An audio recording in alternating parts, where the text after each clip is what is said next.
आज आइए हम यही कर उपदेश शीर्षक के साथ परमेश्वर के वचन का अध्ययन करने का कुछ समय लें।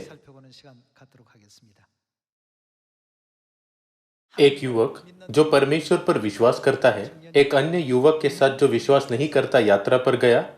विश्वासी ने दूसरे आदमी से पूछा, तुम परमेश्वर पर विश्वास क्यों नहीं करते? तब उसने उत्तर दिया, मैं परमेश्वर पर विश्वास नहीं करना चाहता क्योंकि मैं इस तथ्य से घृणा करता हूं कि 10 आज्ञाओं में बहुत बार तू ऐसा न करना कहा गया है। फिर दोनों ने चलते चलते एक दिशा सूचक बोर्ड को लगाया हुआ देखा। दिशा सूचक बोर्ड एक शहर को दाई और दूसरे शहर को बाई और एक दूसरे शहर को सीधे आगे की ओर दिखाता था। इस तरह दिशा सूचक बोर्ड प्रत्येक शहर की दिशा को बताता था। अचानक उस युवक ने, जो विश्वासी है, दिशा सूचक बोर्ड पर प्रत्येक शहर की दिशाओं को बदल दिया। जब अविश्वासी युवक ने उसे दिशा सूचक बोर्ड के साथ गड़बड़ी करते देखा तो उसने पूछा, तुम क्या कर रहे हो? यदि तुम ऐसा करोगे तो लोग अपने गंतव्य तक पहुंचने के लिए सही दिशा नहीं खोज पाएंगे। तुम्हें इसे वैसे ही वापस रखने की जरूरत है जैसा वो था। तब विश्वासी युवक ने उत्तर दिया, परमेश्वर ने हमें स्वर्ग का मार्ग खोजने में सक्षम बनाने के लिए 10 आज्ञाएं और बाइबल दी है। जिस तरह यह दिशा सूचक बोर्ड प्रत्येक शहर की दिशा बताता है, उस तरह परमेश्वर ने हमें हमारी मंजिल यानी स्वर्ग के लिए सही दिशा दिखाने के लिए बाइबल दी है। तो ऐसा न करना की आज्ञा इसलिए दी गई है क्योंकि हम परमेश्वर के निर्देशों का पालन किए बिना अपने गंतव्य तक नहीं पहुंच सकते। यह हमारी जीवन शैली को प्रतिबंधित करने और हमारी स्वतंत्रता को छीनने के लिए नहीं है। जब वे एक साथ यात्रा कर रहे थे तो जो व्यक्ति अविश्वासी था वो आखिरकार यह समझ गया कि परमेश्वर ने यह करो और तू ऐसा न करना की कई आज्ञाओं से बाइबल को क्यों भर दिया, जैसे कि तू भले और बुरे के ज्ञान के वृक्ष में से न खाना और तू चोरी न करना।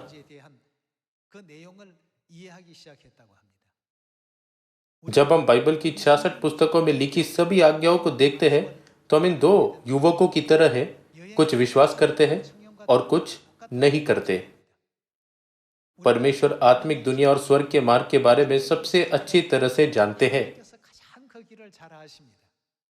यदि हम स्वर्ग जाना चाहते हैं तो क्या हमें इस बात पर विचार नहीं करना चाहिए कि परमेश्वर ने हमें जो आज्ञाएं दी है उनका हमें क्या करना चाहिए?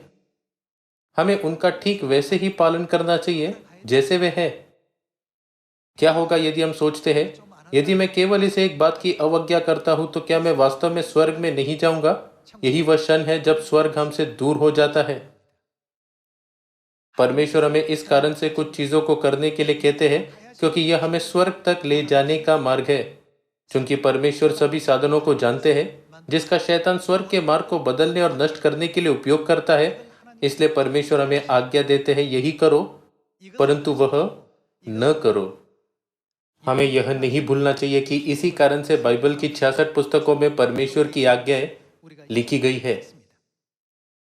बहुत से लोग बाइबल का अध्ययन करना चाहते हैं।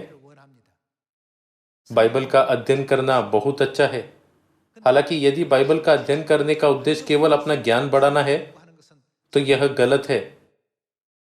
हमें अपना ज्ञान बढ़ाने के लिए नहीं बल्कि परमेश्वर की इच्छा को समझने के लिए बाइबल का अध्ययन करना चाहिए ताकि हम उनकी आज्ञाओं का पालन कर सके। क्या यह अध्ययन करने का सही कारण नहीं होगा? कुछ लोग कह सकते हैं, मुझे बाइबल का अध्ययन करने में मजा आया। आदम और हवा की कहानी, राजा सुलेमान के मुकदमे की कहानी, दाऊद का गोलियत को मारने की कहानी और उन चीजों को सीखना दिलचस्प था जो मुझे नहीं पता थी। सभी लोगों, जब कोई व्यक्ति बौद्धिक संतुष्टि मिलने के लिए बाइबल का अध्ययन करता है तो बाइबल अध्ययन असफल हो जाता है। हमें परमेश्वर की इच्छा का पालन करने के उद्देश्य से बाइबल का अध्ययन करना चाहिए ताकि हम स्वर्ग में प्रवेश कर सके। क्या यह एक सफल बाइबल अध्ययन नहीं है? जो कोई अधिक उच्च पद में खड़े होने की चाह से दूसरों से अधिक ज्ञान रखने के लिए बाइबल का अध्ययन कर रहा है, वह सही उद्देश्य के लिए बाइबल का अध्ययन नहीं कर रहा।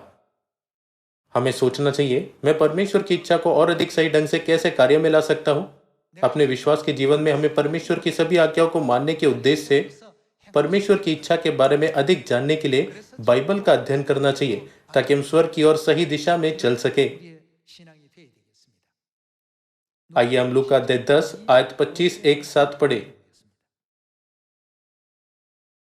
और देखो, एक व्यवस्थापक उठा और यह कहकर उसकी परीक्षा करने लगा, हे गुरु, अनंत जीवन का वारिस होने के लिए मैं क्या करूं? उसने उससे कहा, व्यवस्था में क्या लिखा है? तू कैसे पढ़ता है? उसने उत्तर दिया, तू प्रभु अपने परमेश्वर से अपने सारे मन और अपने सारे प्राण और अपनी सारी शक्ति और अपनी सारी बुद्धि के साथ प्रेम रख और अपने पड़ोसी से अपने समान प्रेम रख। उसने उससे कहा, तूने ठीक उत्तर दिया। फिर यीशु ने क्या कहा? यही कर। बाइबल की 66 पुस्तकों में लिखे गए सभी वचन एक दिशा सूचक बोर्ड है जो स्वर्ग का मार्ग दिखाता है। सिर्फ इसलिए कि हम दिशाओं को पसंद नहीं करते या हम पालन करने के लिए बहुत आलसी महसूस करते हैं, हमें अपने विवेक के अनुसार दिशाओं को नहीं बदलना चाहिए। यदि हम ज्ञान की कमी के कारण कुछ करने में विफल रहते हैं तो यह एक समस्या है। लेकिन यदि हम कुछ करने में विफल रहते हैं, भले हमें पता है कि हमें यह करना चाहिए, तो यह और भी बुरा है। फिर बाइबल का अध्ययन करने का उद्देश्य क्या है? बौद्धिक संतुष्टि के लिए हमें बाइबल का अध्ययन नहीं करना चाहिए। इसके बजाय हमें बाइबल का अध्ययन यह जानने के लिए करना चाहिए कि हम परमेश्वर के वचन का सही तरीके से पालन कैसे करें। इसलिए यीशु ने यह कहा, तूने ठीक उत्तर दिया, तू पहले से उत्तर जानता है। तब चूंकि तू उत्तर जानता है तो यही कर, तो तू जीवित रहेगा। इस कारण से आज का उपदेश शीर्षक यही कर है। हम उत्पत्ति से प्रकाशित वाक्य तक बाइबल की 66 पुस्तकों में लिखे सभी वचनों की लगातार जांच करते हैं। जो कुछ भी परमेश्वर हमें सिखाते हैं वह महत्वपूर्ण है, इसलिए हमें उसका पालन करना चाहिए। भले ही परमेश्वर की शिक्षा एक बहुत छोटा मामला दिखे, फिर भी हमें इसका पालन करना चाहिए। भले ही हमें उत्पत्ति से प्रकाशित वाक्य तक बाइबल की सभी 66 पुस्तकें याद है और परमेश्वर के वचनों के अर्थ को समझते हैं, लेकिन यदि हम वचनों का पालन नहीं करेंगे तो हमारा बाइबल अध्ययन व्यर्थ होगा। इसलिए जब यीशु को व्यवस्था के बारे में पूछा गया तो उन्होंने हमें जागरूक करके परमेश्वर की शिक्षाओं का अभ्यास करने के महत्व के बारे में बताया। बस ये जानो मत, लेकिन यही करो और तब तुम जीवित रहोगे। आइए मत्ती अध्याय 7 आयत 20 देखे। इस प्रकार उनके फलों से तुम उन्हें पहचान लोगे। यह कहता है कि उन्हें उनके फलों से पहचाना जाएगा। जो मुझसे हे प्रभु कहता है, उनमें से हर एक स्वर्ग के राज्य में प्रवेश न करेगा, परंतु वही जो मेरे स्वर्गीय पिता की इच्छा पर चलता है। यह यीशु की शिक्षा है। बाइबल की 66 पुस्तकों में सभी वचन एक दिशा सूचक बोर्ड है जो स्वर्ग का मार्ग दिखाता है। कोई भी इस दिशा सूचक बोर्ड में कुछ भी नहीं जोड़ सकता या इसमें से कुछ भी निकाल नहीं सकता या दिशाओं को नहीं बदल सकता। बाइबल के द्वारा परमेश्वर ने उस दिशा की स्थापना की है जो स्वर्ग के राज्य की ओर इशारा करता है।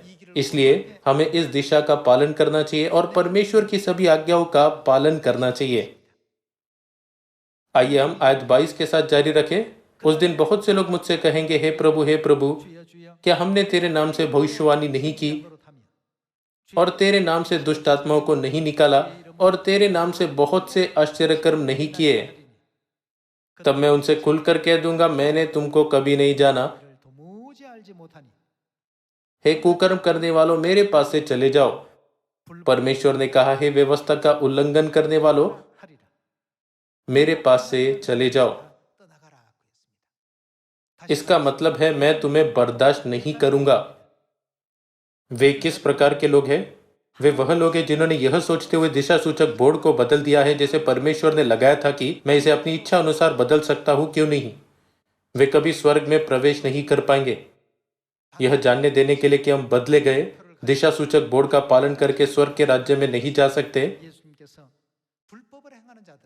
यीशु ने कहा, हे व्यवस्था का उल्लंघन करने वालों, मेरे पास से चले जाओ। सभी लोगों, परमेश्वर स्वर्ग का मार्ग जानते हैं, इसलिए उन्होंने हमें स्वर्ग की ओर मार्गदर्शन करने के लिए हर जगह पर दिशा सूचक बोर्ड लगाया। हालांकि दानियल अध्याय 7 के अनुसार हमारे दुश्मन शैतान ने नियत समय और व्यवस्था का क्या किया? उसने उन्हें बदल दिया। उसने सबत के दिन को रविवार में बदल दिया, जिसे परमेश्वर ने स्थापित किया था। उसने हमें भ्रमित करने के लिए दिशा सूचक बोर्ड बदल दिया। दुनिया भर में कई विश्वासी हैं और विभिन्न धर्म हैं। सभी ईसाई, गैर विश्वासी और जो लोग अन्य देवताओं की पूजा करते हैं, उनमें से बहुत कम लोग स्वर्ग के राज्य के लिए सही मार्ग पर है। इसलिए बाइबल कहती है, थोड़े हैं जो उसे पाते हैं।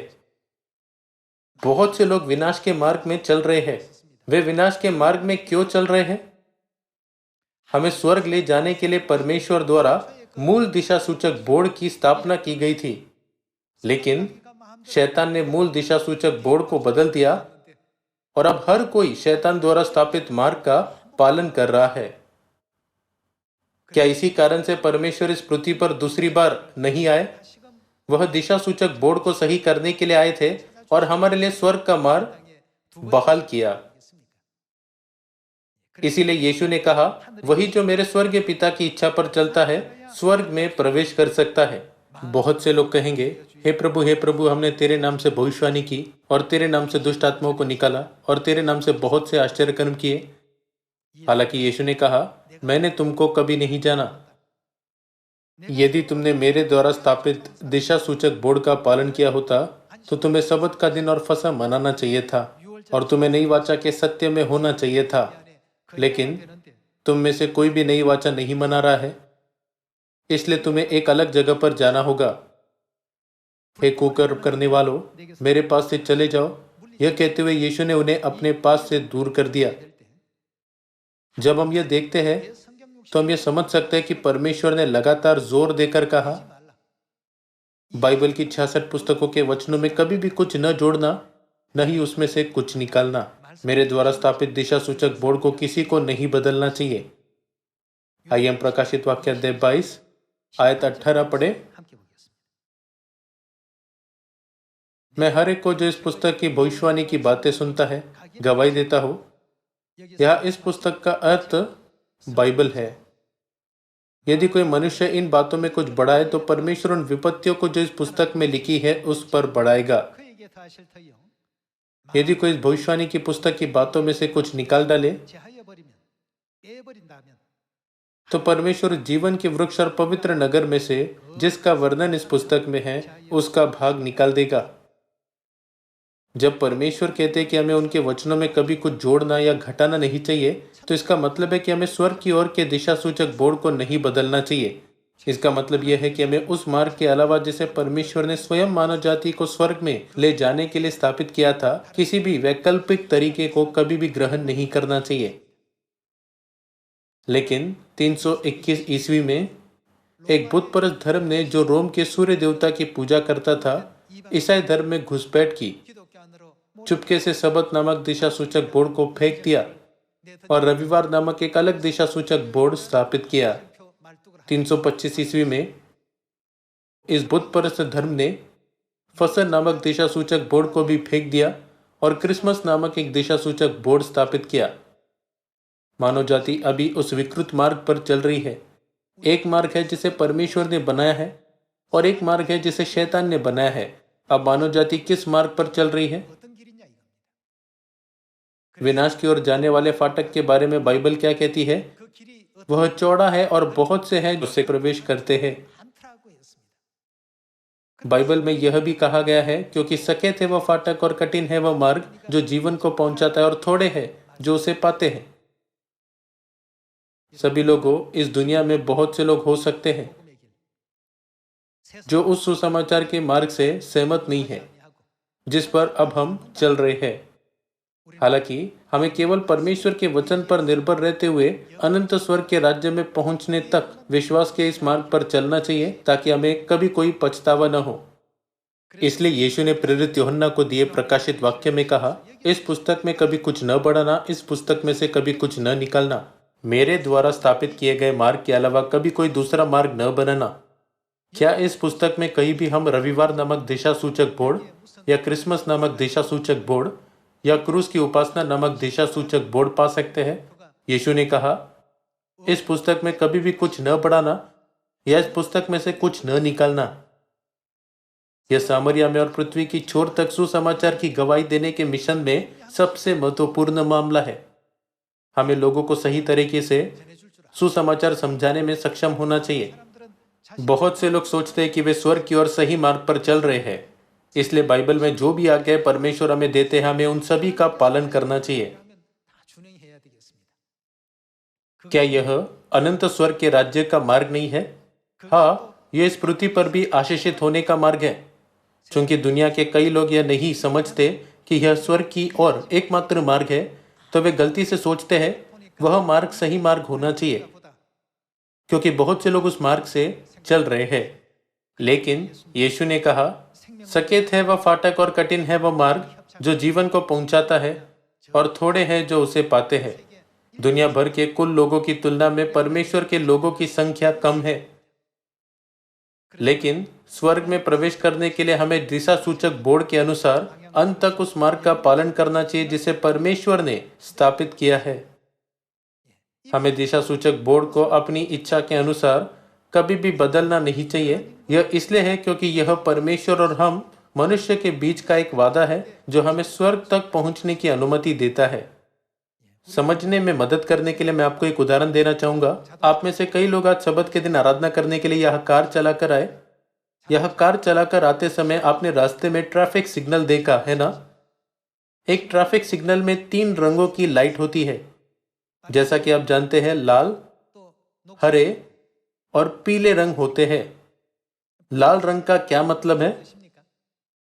इसका मतलब है रुको, मत जाओ। यदि कोई लाल रंग देखता है लेकिन सोचता है मैं अभी भी जाऊंगा क्योंकि मैं यही करना चाहता हूं, और ड्राइविंग जारी रखता है, तो एक बड़ा हादसा होगा, है ना? दर्द वहां इंतजार कर रहा है, मृत्यु वहां इंतजार कर रही है। कुछ के हाथ या पैर टूट सकते हैं और कुछ मर भी सकते हैं। कई अवांछित परिस्थितियां हो सकती है। बाइबल एक दिशा सूचक बोर्ड है जिसे परमेश्वर ने हमें स्वर्ग जाने के लिए बनाया है। हमें परमेश्वर के दिशा सूचक बोर्ड पर दी गई दिशाओं को अनदेखा नहीं करना चाहिए। क्या इसी कारण से परमेश्वर ने प्रकाशित वाक्यात्य 22 आयत 18 से 19 में प्रेरित यूहन्ना को अपने अंतिम वचन नहीं दिए थे? न तो कुछ बढ़ाना और न ही घटाना। परमेश्वर ने हमें यह कहते हुए अपने लोगों के रूप में स्वीकार करने का वादा किया, सबत के दिन को पवित्र मानो और आशीष प्राप्त करो। लेकिन क्या होगा यदि हम परमेश्वर के निर्देशों को अनदेखा करें? एक बड़ा हादसा होगा। दर्द हमारा इंतजार कर रहा होगा, मृत्यु हमारा इंतजार कर रही होगी, विनाश भी हमारा इंतजार कर रहा होगा। आइए हम एजिकल अध्याय 20 में जाकर पुष्टि करें कि परमेश्वर ने हमारे साथ यह वादा किया है। आइए हम अध्याय 20 आयत 10 पढ़े। मैं उनको मिस्र देश से निकालकर जंगल में ले आया, वहां उनको मैंने अपनी विधियां बताई और अपने नियम भी बताए कि जो मनुष्य उनको माने वह उनके कारण जीवित रहेगा। फिर मैंने उनके लिए अपने विश्राम दिन ठहराए जो मेरे और उनके बीच क्या ठहरे? चिन्ह ठहरे, कि वे जाने कि मैं यहोवा उनका पवित्र करने वाला हूं। परमेश्वर ने हमें सबत का दिन ठहराया जो उनके और उनके लोगों के बीच एक एक चिन्ह ठहरे, ताकि हम उनके लोगों के रूप में पहचाने जा सके। हालांकि लोगों ने अपनी इच्छा के अनुसार इस दिशा सूचक बोर्ड को बदल दिया। इसी कारण से क्या यीशु यह कहते हुए उन्हें दूर नहीं करेंगे, मैंने तुमको कभी नहीं जाना, हे कुकर्म करने वालों, मेरे पास से चले जाओ? आइए हम आयत 13 के साथ जारी रहे। तो भी इजराइल के घराने ने जंगल में मुझसे विद्रोह किया, वे मेरी विधियों पर न चले और मेरे नियमों को तुच्छ जाना, जिन्हें यदि मनुष्य माने तो वो उनके कारण जीवित रहेगा। और उन्होंने मेरे विश्राम दिनों को अति अपवित्र किया। तब मैंने कहा, मैं जंगल में इन पर अपनी जलजलाहट भड़काकर इनका अंत कर डालूंगा। परमेश्वर ने हमें सबत का दिन दिया ताकि हमारी आत्माएं जीवित रह सके। उन्होंने हमें सबत का दिन एक चिन्ह के रूप में दिया और इसकी पुष्टि करने दी कि हम परमेश्वर के लोग हैं और वह हमारे परमेश्वर है। हालांकि लोगों ने अपनी इच्छा के अनुसार सबत के दिन को बदल दिया और बहुत से लोग उस बदले हुए मार्ग का पालन कर रहे हैं। फिर क्या वे स्वर्ग पहुंच पाएंगे? 도달할 수 있겠습니까? नहीं। मत्ती अध्याय 12 में यीशु ने कहा, मनुष्य का पुत्र तो सबत के दिन का भी प्रभु है। 아니라고 이렇게 말씀을 주셨습니다. लूका अध्याय 4 में हम देख सकते हैं कि यीशु ने सबत के दिन को अपनी रीति के अनुसार मनाया। 회당에서 उन्होंने उपदेश दिया और आराधनालय में एकत्रित कई लोगों को समझाया। 등장하고 있습니다. परमेश्वर इस पृथ्वी पर आया और स्वर्ग जाने का मार्ग स्थापित किया ताकि हम वहां पहुंच सके। हालांकि लोगों ने अपनी इच्छा के अनुसार दिशाओं को बदलते हुए 마음대로 돌려버리고 और परमेश्वर के वचन की अवज्ञा करते हुए दिशा सूचक बोर्ड को बदला। उनकी आत्माएं विनाश और मृत्यु के परिणाम से बचने में सक्षम नहीं होंगी। हम इस तथ्य की एक बार फिर पुष्टि कर सकते हैं। आइए हम निर्गमन अध्याय 31 आयत 13 देखें। तो इस्राएलियों से यह भी कहना, 과에 이르기를 निश्चय तुम मेरे विश्राम दिनों को मानना, 이를 지키라. क्योंकि तुम्हारी पीढ़ी पीढ़ी में मेरे और तुम लोगों के बीच यह एक चिन्ह ठहरा है, जिससे तुम यह बात जान रखो कि यहोवा हमारा पवित्र करने हारा है। 하고 있습니다. यह निर्गमन अध्याय 31 आयत 13 में किसने कहा, 내용의 말씀 तुम मेरे विश्राम दिनों को मानना? 시기를 지키라. 누가 지금 वह परमेश्वर है जिन्होंने सबत नामक दिशा सूचक बोर्ड बनाया, जो स्वर्ग की ओर अगुवाई करता है। 세워 놓으셨습니다. उत्पत्ति अध्याय 2 के अनुसार सबत का दिन कौन सा दिन है? 날이라고 되어 있습니까? यह कहता है कि वह 7वां दिन है। इस दिन को बदला नहीं जा सकता। यह तथ्य कि 7वां दिन सबत का दिन है एक सख्त नियम है 철칙인데도 जिसे बदला नहीं जा सकता। 신을 숭상하던 लेकिन सूर्य देवता की पूजा करने वाले बुतपरस्त धर्म को ईसाई धर्म में लाया गया 들어와서 और स्वर्ग के दिशा सूचक बोर्ड को बदल दिया गया। 속에 있습니다. यदि आप सियोल में हैं और भूसान जाना चाहते हैं तो आपको दिशा सूचक बोर्ड का पालन करना होगा, जो आपको भूसान तक ले जाएगा। यदि आप दिशा का पालन नहीं करते लेकिन दूसरी दिशा लेते हैं तो आप एक अलग शहर में पहुंचेंगे। क्या इस कारण से परमेश्वर ने इस पृथ्वी पर नई वाचा की स्थापना करके हमें अपने मार्ग पर अगुवाई करने के लिए अपनी पवित्र शिक्षा नहीं दी? यह मानो, यह करो, तू यह न करना, यह मत करना।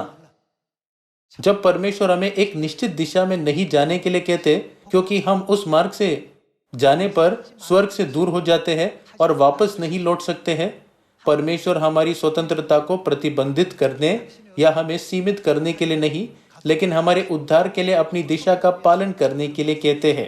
절대 아니었습니다. परमेश्वर हमसे कितना प्रेम करते हैं? यदि परमेश्वर हमसे प्रेम नहीं करते तो वह हमारे पापों को क्षमा करने के लिए इस पृथ्वी पर नहीं आते और वह हमारे पापों के लिए हमारे बदले क्रूस पर पाप बलि 희생의 नहीं बनते, 되어 주실 리도 만무합니다. है ना? 그렇습니까? परमेश्वर ने हमें स्वर्ग की ओर ले जाने के लिए दिशा निर्देश दिए हैं, क्योंकि वह हमसे बहुत प्रेम करते हैं। इसलिए आइए हम खुशी से परमेश्वर की ओर से आने वाले हर वचन का पालन करें। इस तरह आइए हम अनंत स्वर्ग के राज्य में पहुंचे। आइए हम याकूब अध्याय 2 में एक और वचन देखें। आइए हम अध्याय 2 आयत 14 पढ़े। हे मेरे भाइयों, यदि कोई कहे कि मुझे विश्वास है पर वह कर्म न करता हो तो इससे क्या लाभ? दूसरे शब्दों में इसका मतलब है कि हमारा विश्वास बेकार है। यह कहने के बजाय कि मेरे पास अच्छा विश्वास है, मेरा विश्वास महान है, तो कुछ भी कहने के बिना कर्म करना बेहतर है। आइए हम एक बार फिर इसे पढ़े। हे मेरे भाइयों, यदि कोई कहे कि मुझे विश्वास है पर वह कर्म न करता हो तो इससे क्या लाभ? क्या ऐसा विश्वास कभी उसका उद्धार कर सकता है? यदि कोई भाई या बहन नंगे उगाड़े हो और उन्हें प्रतिदिन भोजन की घटी हो और तुम में से कोई उनसे कहे, कुशल से जाओ, तुम गर्म रहो और तृप्त रहो, पर जो वस्तुएं ध्येय के लिए आवश्यक है वह उन्हें न दे तो क्या लाभ? वैसे ही विश्वास भी यदि कर्म सहित न हो तो अपने स्वभाव में मरा हुआ है। यह कहता है कि कर्म बिना विश्वास मरा हुआ विश्वास है। जब परमेश्वर हमसे कहते हैं यह करो 하지 말라. या यह मत करो, तो हमें क्या करना चाहिए? जो कुछ भी परमेश्वर आज्ञा देते हैं हमें उसे अपनी पूरी शक्ति के साथ करना चाहिए, 말라라고 और जो कुछ भी परमेश्वर मना करते हैं हमें वह कभी नहीं करना चाहिए। भले यदि एक अलग मार्ग है जिसे हम लेना चाहते हैं, लेकिन यह सिर्फ एक अस्थायी प्रलोभन है। जब जानवरों की दुनिया को देखते हैं 사막에 사는 तो रेगिस्तान में सांप आमतौर पर पक्षियों का शिकार करते हैं। 보니까 주로 चूंकि पक्षियों को खाने के लिए शिकार करना मुश्किल होता है, 먹이로 삼는 इसलिए उन्हें पक्षियों को लुभाने के लिए अपने शरीर को कीड़े या छोटे जीव की तरह देखने के लिए छलावरण करना पड़ता है। जब कोई पक्षी उड़ते हुए सांप को देखता है तो पक्षी सोचता है कि यह एक छोटा लार्वा है। 애벌레 같은 게 वास्तव में जो कुल बुलाती है वह लार्वा नहीं परंतु सांप की पूंछ है। अपनी पूंछ को छोड़कर सांप अपने पूरे शरीर को आसपास परिवेश की तरह दिखने के लिए छलावरण करता है। तब पक्षी सांप को नहीं देख सकता और गलती से सोचता है 그 꼬리 कि पूंछ एक लार्वा या कीट है और उस पर हमला करता है। 새가 공격을 합니다. पक्षी यह सोचते हुए उस दिशा में उड़ता है, 오늘 해서 वहां भोजन है। 날아가게 되면 लेकिन पक्षी के करीब आने पर सांप अपना मुंह व्यापक रूप से खोलता है 그 और उसे निगल जाता है। 그리고 새를 삼키는 말이죠. ऐसा कहा जाता है कि यह एक तकनीक है जो सांप रेगिस्तान में या बंजर भूमि में जीवित रहने के लिए करता है। 그런 어떤 생활의 습성을 가지고 있다고 합니다. यह प्रलोभन है। फिर क्या सियोन की संतानों के पास आत्मिक प्रलोभन देखने की क्षमता है? परमेश्वर जानते हैं कि हमारे पास वह नहीं है, तो परमेश्वर ने हमें क्या कहा? परमेश्वर ने कहा वह मत करो। यदि हम परमेश्वर पर भरोसा करते हैं तो हम सोचेंगे वह एक प्रलोभन होगा जो हमारी आत्मा को निगल जाएगा। 유혹이 있단 말이죠. पक्षी की आंखों में जो कीड़ा दिख रहा था वह सांप की पूंछ निकला। पक्षी को पता नहीं था कि मौत उसके ठीक सामने है। जब पक्षी ने हवा में इधर उधर उड़ते हुए उसे देखा तो वह निश्चित ही स्वादिष्ट भोजन जैसा लगा। तब पक्षी उस दिशा में उड़ा जब वह अपनी चोंच से पूंछ को छूने वाला था तो सांप का सिर बाहर आ गया और उसने पक्षी को झपट से पकड़ लिया। परमेश्वर उन सभी प्रलोभनों को जिनका हम सामना करते हैं और जो परिणाम होते हैं जानते हैं। इसी कारण परमेश्वर ने हमें यह करो या ऐसा मत करो कि अपनी आज्ञा दी। चूंकि परमेश्वर सियोन में अपनी सभी संतानों से प्रेम करते और हमारे स्वभाव को किसी और से बेहतर जानते हैं, तो परमेश्वर बाइबल की 66 पुस्तकों के द्वारा कहते हैं तुम्हें यह करना चाहिए या यह मत करो, क्योंकि परमेश्वर को चिंता है कि हम प्रलोभन में पड़ जाएंगे और स्वर्ग का मार्ग खो देंगे। 주신 가운데 있습니다. हमें कभी भी परमेश्वर के वचन को ज्ञान के रूप में नहीं मानना चाहिए। इसके बजाय हमें परमेश्वर के वचन को कार्य में लाना चाहिए। क्या परमेश्वर ने नहीं कहा 그 믿음은 बिना कर्मों के विश्वास मरा हुआ है? आइए हम आयत 18 के साथ जारी रहे। वरना कोई कह सकता है तुझे विश्वास है और मैं कर्म करता हूं, 있으니 तो अपना विश्वास मुझे कर्म बिना तो दिखा और मैं अपना विश्वास अपने कर्मों के द्वारा तुझे दिखाऊंगा। तुझे विश्वास है कि एक ही परमेश्वर है, तू अच्छा करता है। दुष्ट आत्मा भी विश्वास रखते और थरथराते हैं। पर हे निकम्मे मनुष्य, क्या तू यह भी नहीं जानता 뭐라고 कि कर्म बिना विश्वास व्यर्थ है? 것인 줄 알고자 하느냐? कर्मों के बिना विश्वास होना विश्वास न होने से कुछ अलग नहीं है। 그것은 믿지 않는 것과 똑같은 입장이라고 해서 आयत 21, जब हमारे पिता अब्राम ने अपने पुत्र इसहाक को वेदी पर चढ़ाया तो क्या वह कर्मों से धार्मिक न ठहरा था? अतः तूने देख लिया कि विश्वास ने उसके कामों के साथ मिलकर प्रभाव डाला है और कर्मों से विश्वास सिद्ध हुआ और पवित्र शास्त्र का यह वचन पूरा हुआ। अब्राहम ने परमेश्वर का विश्वास किया और यह उसके लिए धर्म गिना गया और वह परमेश्वर का मित्र कहलाया। इस प्रकार तुमने देख लिया कि मनुष्य केवल विश्वास से ही नहीं वरन कर्मों से भी धर्मी ठहरता है। आज दुनिया के चर्च कहते हैं हमें केवल क्रूस पर लहू के द्वारा दिए गए परमेश्वर के अनुग्रह पर विश्वास करने की आवश्यकता है। हमें सबत का दिन या फसह मनाने की जरूरत क्यों है? क्योंकि हम विश्वास करते हैं इसलिए हम सबत मनाते हैं और क्योंकि हम विश्वास करते हैं इसलिए हम फसह मनाते हैं ना। इसीलिए आज 24 में यह लिखा है, इस प्रकार तुमने देख लिया कि मनुष्य केवल विश्वास से ही नहीं वरन कर्मों से भी धर्मी ठहरता है। 로마는 아니니라. आयत 25, वैसे ही राहाब वेश्या भी जब उसने दूतों को अपने घर में उतारा और दूसरे मार्ग से विदा किया तो क्या कर्मों से धार्मिक न ठहरी? अतः जैसे देह आत्मा बिना मरी हुई है वैसा ही विश्वास भी कर्म बिना मरा हुआ है। सभी लोगों हमें केवल परमेश्वर की आज्ञाओं और मार्गदर्शन का पालन करते हुए 하나님께서 또 एक जीवित विश्वास रखना चाहिए। 그 길을 따라가야만 되겠습니다. वर्तमान में इस दुनिया में दिशा सूचक बोर्ड जो स्वर्ग के राज्य की ओर अगुवाई करता है शैतान द्वारा बदल दिया गया है। हमें इस दुनिया के लोगों का सही मार्ग पर मार्गदर्शन करना चाहिए। 돼야 되겠고 उनका सही मार्ग पर मार्गदर्शन करना ही प्रचार करना है।